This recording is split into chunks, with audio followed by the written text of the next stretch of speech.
Budget కు Telangana cabinet ఆమోదం తెలిపింది. గంటకు పైగా సాగిన సమావేశంలో రాష్ట్ర బడ్జెట్ 2024-25కు ఆమోద ముద్ర వేసింది. అయితే మధ్యాహ్నం 12 గంటలకి అసెంబ్లీలో బడ్జెట్ ని ప్రవేశపెట్టనున్నారు ఆర్థిక మంత్రి భట్టి విక్రమార్క. ఈసారి 2024-25 ఏడాదికి 2,80,000 కోట్ల నుంచి 2,90,000 కోట్ల మధ్య బడ్జెట్ ఉండే అవకాశం కనిపిస్తోంది. కాసేపట్లోనే ఆర్థిక శాఖ మంత్రి భట్టి విక్రమార్క అసెంబ్లీలో బడ్జెట్ ని ప్రవేశపెట్టబోతున్నారు. సంక్షేమం, అభివృద్ధి రంగాలకే రాష్ట్ర బడ్జెట్లో అధిక ప్రాధాన్యత ఇస్తున్నట్టుగా తెలుస్తోంది.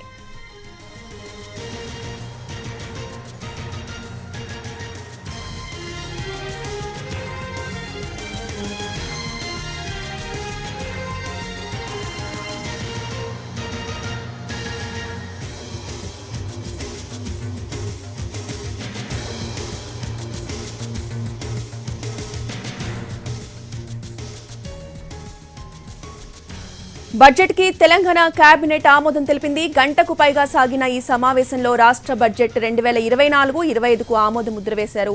మధ్యాహ్నం 12 గంటలకి అసెంబ్లీలో బడ్జెట్ ని ప్రవేశపెట్టనున్నారు ఆర్థిక మంత్రి భట్టి విక్రమార్క. అయితే బడ్జెట్ సమావేశానికి హాజరు కావడానికి కొద్దిసేపటి క్రితమే మాజీ సీఎం కేసీఆర్ ప్రతిపక్ష హోదాలో మొదటిసారిగా అసెంబ్లీలో అడుగుపెట్టబోతున్నారు. ఇప్పటికే ఆయన తన నివాసం నుంచి అసెంబ్లీకి బయలుదేరి వెళ్లారు. అయితే ఈసారి 2024-25 ఏడాదికి 2,80,000 కోట్ల నుంచి 2,90,000 కోట్ల మధ్య బడ్జెట్ ఉండే అవకాశం ఉంది. సంక్షేమం, అభివృద్ధి రంగాలకే రాష్ట్ర బడ్జెట్లో అధిక ప్రాధాన్యత ఇస్తున్నట్టుగా తెలుస్తోంది. 6 గ్యారెంటీలు, వ్యవసాయం, ఇరిగేషన్ సబ్సిడీలకు కూడా అధిక కేటాయింపులు చేసే అవకాశం కనిపిస్తోంది.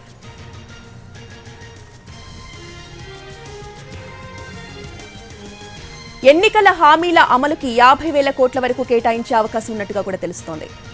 రుణమాఫీకి 30,000 కోట్ల కేటాయింపులు చేసే అవకాశం ఉంది. వ్యవసాయం, గ్రామీణాభివృద్ధి కూడా పెద్దపీట వేయబోతున్నారు భట్టి.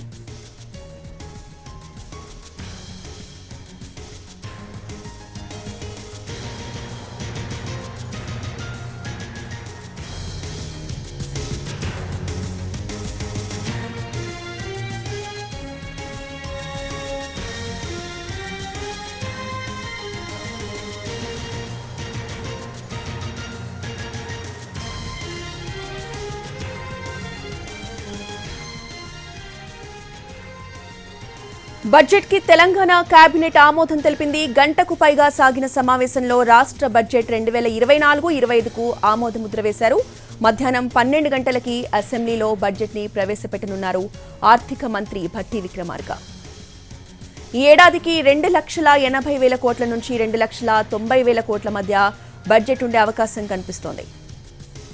ముఖ్యంగా సంక్షేమం, అభివృద్ధి రంగాలకే రాష్ట్ర బడ్జెట్లో అధిక ప్రాధాన్యత ఇస్తున్నట్టుగా కూడా తెలుస్తోంది.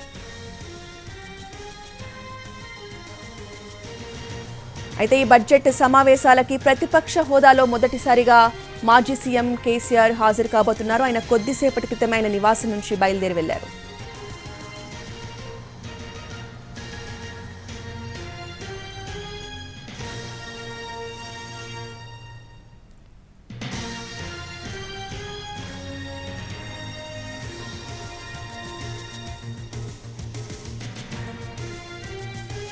ఆరు గ్యారెంటీలు, వ్యవసాయం, ఇరిగేషన్ సబ్సిడీలకు అధికంగా కేటాయింపులుండే అవకాశం కనిపిస్తోంది. మొత్తం బడ్జెట్ 2.8 లక్షల కోట్ల నుంచి 2.9 లక్షల కోట్ల మధ్య ఉండే అవకాశం కనిపిస్తోంది. మరోవైపు రుణమాఫీకి 30,000 కోట్ల వరకు కేటాయింపులు చేసే అవకాశం కనిపిస్తోంది. అలాగే వ్యవసాయం, గ్రామీణాభివృద్ధి కూడా పెద్దపీట వేయబోతున్నట్టుగా తెలుస్తోంది. ఇక వీటితో పాటు రుణమాఫీ, రైతు భరోసా కలిపి 50,000 కోట్లు ఉండొచ్చని కూడా అంచనా వేస్తున్నారు. మరోవైపు వ్యవసాయం తర్వాత సంక్షేమానికి బడ్జెట్లో ప్రాధాన్యత ఉండే అవకాశం కూడా కనిపిస్తోంది.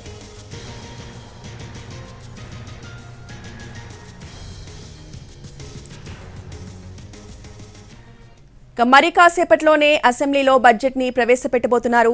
ఇదే అంశంపై పూర్తి అప్డేట్స్ ని మా ప్రతినిధి చారి అందిస్తారు. చారి, కాసేపట్లో తెలంగాణ అసెంబ్లీ ప్రారంభమవుతుంది. సమావేశంలో ప్రధానంగా ఇవాళ ఒకే ఒక ఎజెండా, తెలంగాణ రాష్ట్ర ప్రభుత్వం బడ్జెట్ ని ప్రవేశపెట్టబోతుంది. ఈ బడ్జెట్ కి సంబంధించినటువంటి కూర్పు ఇప్పటికే పూర్తి చేశారు ప్రస్తుతం ఆర్థిక శాఖ చూస్తున్నటువంటి డిప్యూటీ సీఎం బట్టి విక్రమార్క. కొద్దిసేపటి క్రితమే అసెంబ్లీలో కేబినెట్ సమావేశం కూడా జరిగింది. కేబినెట్ సమావేశంలో కూడా బడ్జెట్ కి ఆమోద ముద్ర వేశారు. గంటం బాబు జరిగినటువంటి సమావేశంలో మంత్రివర్గంలో ఉన్నటువంటి సభ్యులందరికీ కూడా ఏ అంశాలకి ఏ శాఖకి ఎలాంటి ప్రాధాన్యత ఇచ్చింది, ఈ ప్రభుత్వానికి ఉన్నటువంటి విజన్ ఏంటి అనేటువంటి అంశాలన్నిటి మీద కూడా పూర్తి స్థాయిలో కేబినెట్ లో చర్చించారు.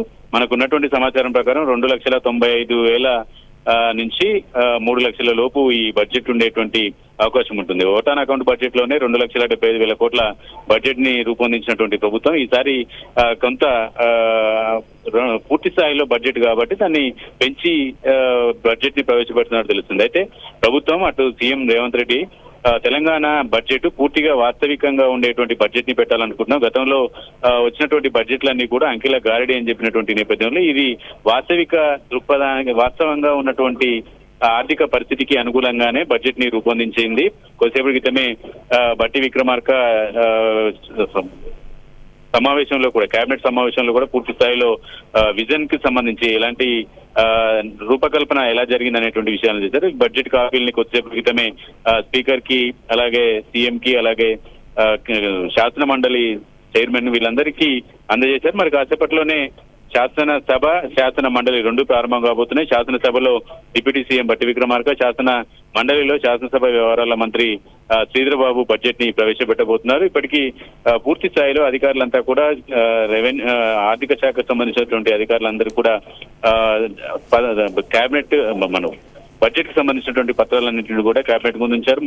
ఆర్థిక శాఖ మంత్రిగా ఉన్నటువంటి బట్టి విక్రమార్క ఇప్పటికే బడ్జెట్ మీద పూర్తి కాన్ఫిడెంట్ గా ఉంటుంది అనేటువంటి అంశాన్ని కూడా స్పష్టం చేశారు. ఎందుకంటే కాంగ్రెస్ పార్టీ అధికారంలోకి రావడానికి కారణమైనటువంటి రుణమాఫీ కావచ్చు, అలాగే 6 గ్యారెంటీలకు సంబంధించినటువంటి అంశాలు కావచ్చు, ప్రధానంగా పెన్షన్ 4,000 ఇస్తామన్నారు, మహిళలకు 2,500 ఆర్థిక సాయం ప్రకటిస్తామన్నారు. ఇలాంటి అంశాలన్నిటికీ సంబంధించి బడ్జెట్ లో నిధుల కేటాయింపుకు సంబంధించి ఆసక్తిగా చూడాల్సినటువంటి పరిస్థితి అయితే కనపడుతుంది. ఎందుకంటే బడ్జెట్ ప్రవేశపెట్టడానికి వెళ్తున్నటువంటి డిప్యూటీ సీఎం బట్టి విక్రమార్క అన్ని రకాల హంగులు ఉంటాయి ఈ బడ్జెట్ లో, అందరికీ సమానమైనటువంటి కేటాయింపులు ఉంటాయనేటువంటి అంశాన్ని చెప్పినటువంటి నేపథ్యంలో బడ్జెట్ కూర్పుకు సంబంధించినటువంటి వ్యవహారం అంతా కూడా ముగిసినటువంటి నేపథ్యంలో బడ్జెట్ మీద 2,95,000 కోట్ల వరకు ఉండేటువంటి అవకాశం ఉందనేటువంటి చర్చ అయితే జరుగుతుంది. చూడాలి, వాస్తవిక బడ్జెట్ పెడతామన్నారు కాబట్టి ఓటాన్ అకౌంట్ కంటే కొంత పెరిగే అవకాశం ఉంటుంది కాబట్టి అంచనా 2,95,000 కోట్ల వరకు ఉండొచ్చాను. అయితే చారి, నిన్న తెలంగాణ అసెంబ్లీ సమావేశాలు చాలా హాట్ గా జరిగాయి. నేతలు ఒకరి మీద ఒకరు విమర్శలు చేసుకున్నారు. అయితే నిన్న కేసీఆర్ ఎందుకు సమావేశాలకు రాలేదంటూ సీఎం రేవంత్ రెడ్డి కూడా ప్రశ్నించారు. మరి ఈ రోజు బడ్జెట్ సమావేశాలకి కేసీఆర్ హాజరు కాబోతున్నట్టు తెలుస్తోంది. ఆయన కొద్దిసేపటి క్రితమే బయలుదేరినట్టుగా తెలుస్తోంది అసెంబ్లీకి. దీనిపై మీ దగ్గర ఉన్న అప్డేట్స్ ఏంటి? ప్రతిపక్ష నాయకుడిగా ఇది ఇప్పటి వరకు అసెంబ్లీకి మాజీ ముఖ్యమంత్రి కేసీఆర్ రాలేదు. ప్రస్తుతం బడ్జెట్ సమావేశాల సందర్భంగా గతంలో కూడా ప్రభుత్వం నుంచి కేసీఆర్ సభకు రావాలి అనేటువంటి అంశానికి సంబంధించి ప్రధానంగా విస్తృతమైనటువంటి ఫోకస్ చేశారు. ప్రస్తుతం ఈ రోజు బడ్జెట్ ప్రవేశపెడుతున్నటువంటి నేపథ్యంలో కొద్దిసేపటి క్రితమే కేసీఆర్ తన నివాసం నుంచి అసెంబ్లీకి బయలుదేరారు. మరికొన్ని నిమిషాల్లోనే ఆయన అసెంబ్లీకి చేరుకోబోతున్నారు. ఈ రోజు డిప్యూటీ సీఎం బట్టి విక్రమార్క ప్రవేశపెట్టే బడ్జెట్ ప్రసంగం పూర్తిగా ఆయన అసెంబ్లీలో కూర్చొనే వినాలనేటువంటి ఆలోచనకి పార్టీ వచ్చింది. దాంట్లో భాగంగానే కేసీఆర్ కూడా ఈ రోజు ప్రతిపక్ష నాయకుడి హోదాలో మొదటిసారి అసెంబ్లీకి రాబోతున్నారు. ఈ రోజు సభలోకి కేసీఆర్ వస్తారు. కాకపోతే బడ్జెట్ కి సంబంధించినటువంటి చర్చలో ఆయన పాల్గొంటారా ఏంటి అనే దానికి సంబంధించినటువంటి స్పష్టత అయితే రాలేదు. ఈ రోజు తెలంగాణ పూర్తి స్థాయిలో బడ్జెట్ ప్రభుత్వం ప్రవేశపెడుతుంది కాబట్టి బడ్జెట్ పాఠాన్ని వినడానికి అయితే ఈ రోజు కేసీఆర్ అసెంబ్లీకి చేరుకున్నారు. ఆయన మరి కాసేపట్లో అసెంబ్లీ హాల్లో కూడా వెళ్ళబోతున్నారు. బడ్జెట్ కి సంబంధించినటువంటి ప్రసంగం పూర్తయ్యేంత వరకు కూడా ఆయన సభలోనే ఉంటారు. అయితే ఈసారి ప్రధానంగా ప్రవేశపెట్టే బడ్జెట్ లో వేటిపై ఎక్కువగా ప్రాధాన్యత ఇచ్చినట్టుగా తెలుస్తోంది. ఎలాంటి అంచనాలతో ఉన్నారు తెలంగాణ ప్రజలు? తెలంగాణ ప్రజలు కాంగ్రెస్ పార్టీ అధికారంలోకి రావడానికి ప్రధానమైనటువంటి హామీల్లో 2,500 రూపాయలు మహిళలకు ఇస్తామని చెప్పారు సాయం, అలాగే పెన్షన్ పెంచుతామని చెప్పారు 4,000కి.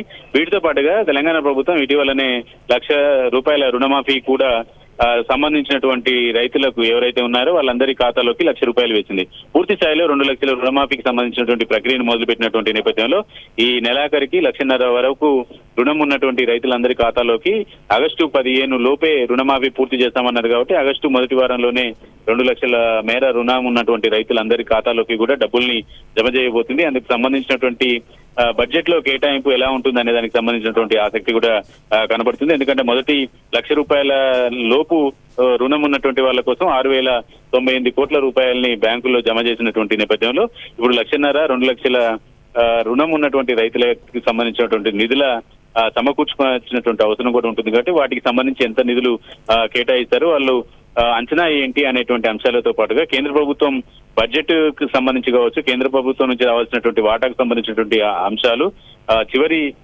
ఓటాన్ అకౌంట్ బడ్జెట్ కి ఇప్పటికి మధ్య కేంద్రం నుంచి వచ్చినటువంటి నిధులు, వీటన్నిటికి సంబంధించి అంచనా ప్రభుత్వం ఎలా వేస్తుంది అనేది కూడా చూడాలి. ఎందుకంటే కేంద్ర ప్రభుత్వం మనకు తెలంగాణకి పూర్తి స్థాయిలో నిధులు ఇవ్వలేదు అనేటువంటి నిరసనగా నిన్న అసెంబ్లీలోనే ఒక తీర్మానాన్ని ప్రవేశపెట్టినటువంటి నేపథ్యంలో వాటి కేంద్రం నుంచి వచ్చేటువంటి వాటాలకు సంబంధించినటువంటి ఎక్స్పెక్టేషన్ ఎంత, ఎప్పుడు ప్రతి బడ్జెట్ లో కూడా 10 నుంచి 15% వరకు కేంద్రం నుంచి ఎక్స్పెక్ట్ చేసిన నిధుల కంటే 10 to 15% వరకు తగ్గుతూ ఉంటుంది. కానీ ఈసారి బడ్జెట్ లోనే తక్కువ కేటాయించినటువంటి నేపథ్యంలో ఇది ఎక్స్పెక్టేషన్స్ ని ఎంతవరకు రీచ్ అవుతారు, వీళ్ళు ఎంత ఎక్స్పెక్ట్ చేస్తున్నారు అనే అంశాలన్నీ కూడా బడ్జెట్ లో పొందుపరచబోతున్నారు. కాబట్టి ప్రభుత్వ అంచనా, ప్రజలు ఏం కోరుకుంటున్నారు, ప్రజలు ఇచ్చినటువంటి మాట ప్రకారం బడ్జెట్ లో అన్ని శాఖలకు అన్ని పథకాలకు సంబంధించినటువంటి నిధులు కూడా కేటాయిస్తామని చెప్తున్నటువంటి ప్రభుత్వంలో బడ్జెట్ లో ఏ శాఖకు ఎంత కేటాయించారు అనే విషయాలన్నీ కూడా మరి కాసేపట్లోనే ఆర్థిక శాఖ చూస్తున్నటువంటి డిప్యూటీ సీఎం భట్టి విక్రమార్క సభలోనే బడ్జెట్ ని ప్రవేశపెడుతున్నారు. కాబట్టి వీటన్నిటి మీద కూడా క్లారిటీ రాబోతోంది. రైట్ చారి, అయితే బడ్జెట్ ని ప్రవేశపెట్టడానికి ఇంకొద్ది సమయమే ఉంది. ప్రస్తుతం ఎవరెవరు చేరుకున్నారు అసెంబ్లీ దగ్గరికి? పూర్తి స్థాయిలో కేబినెట్ లో ఉన్నటువంటి మంత్రులు, శాసనసభలో ఉన్నటువంటి సభ్యులు, అన్ని పార్టీలకు సంబంధించినటువంటి సభ్యులంతా కూడా ఇప్పటికే చేరుకున్నారు. సీఎం రేవంత్ రెడ్డి అసెంబ్లీ సమావేశాల కంటే ముందే పార్టీ విప్పులకి, పార్టీ ముఖ్య నాయకులందరికీ, మంత్రులకు కూడా ఆదేశాలు జారీ చేశారు. అసెంబ్లీ సమావేశాలు జరుగుతున్నప్పుడు ఎట్టి పరిస్థితుల్లో కూడా ఎమ్మెల్యేలంతా కూడా అసెంబ్లీకి వచ్చి ఉండాల్సిందే అని చెప్పి ఆదేశించినటువంటి నేపథ్యంలో ఈ బడ్జెట్ సెషన్ లో కూడా పూర్తి స్థాయిలో ప్రతిపక్షం నుంచి కూడా కొంత విమర్శలు వచ్చేటువంటి అవకాశం ఉంటుంది. కాబట్టి ప్రతి సభ్యుడు కూడా కాంగ్రెస్ పార్టీకి సంబంధించినటువంటి సభ్యులంతా కూడా హాజరవ్వాలని చెప్పినటువంటి నేపథ్యంలో ఇప్పటికీ కాంగ్రెస్ పార్టీకి సంబంధించినటువంటి ఎమ్మెల్యేలు, అలాగే బీఆర్ఎస్ పార్టీకి సంబంధించినటువంటి వాళ్ళు, బీజేపీకి సంబంధించినటువంటి ఎమ్మెల్యేలంతా కూడా అసెంబ్లీకి చేరుకున్నారు. పూర్తి స్థాయిలో అధికార పార్టీకి సంబంధించినటువంటి ఎమ్మెల్యేలు, ప్రతిపక్షానికి సంబంధించినటువంటి సభ్యులంతా కూడా అసెంబ్లీ హాల్ కి చేరుకున్నారు. మరికొన్ని నిమిషాల్లోనే deputy CM Bhatti Vikramarka budget ని ప్రవేశపెట్టబోతున్నారు. రైట్, థ్యాంక్ యూ చారి.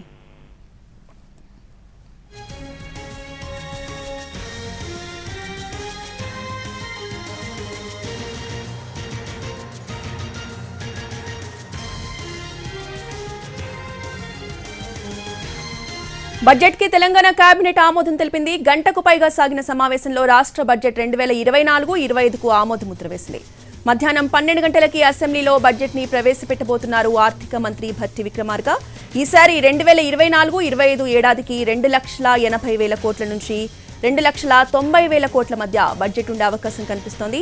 కాసేపట్లో ఆర్థిక శాఖ మంత్రి భట్టి విక్రమార్క అసెంబ్లీలో బడ్జెట్ ని ప్రవేశపెట్టబోతున్నారు. సంక్షేమం, అభివృద్ధి రంగాలకే రాష్ట్ర బడ్జెట్లో అధిక ప్రాధాన్యత ఇస్తున్నట్టుగా తెలుస్తోంది.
బడ్జెట్ కు తెలంగాణ కేబినెట్ ఆమోదం తెలిపింది. గంటకు పైగా సాగిన ఈ సమావేశంలో రాష్ట్ర బడ్జెట్ 2024-2025కు ఆమోద ముద్ర వేసింది. మధ్యాహ్నం 12 గంటలకు అసెంబ్లీలో బడ్జెట్ ను ప్రవేశపెట్టున్నారు ఆర్థిక శాఖ మంత్రి భట్టి విక్రమార్క. ఈసారి 2024-25 ఏడాదికి 2,80,000 కోట్ల నుంచి 2,90,000 కోట్ల మధ్య బడ్జెట్ ఉండే అవకాశం ఉంది. కాసేపట్లో ఆర్థిక శాఖ మంత్రి భట్టి విక్రమార్క అసెంబ్లీలో బడ్జెట్ ని ప్రవేశపెట్టనున్నారు. సంక్షేమం, అభివృద్ధి రంగాలకే రాష్ట్ర బడ్జెట్లో అధిక ప్రాధాన్యతనిస్తున్నట్టు తెలుస్తోంది.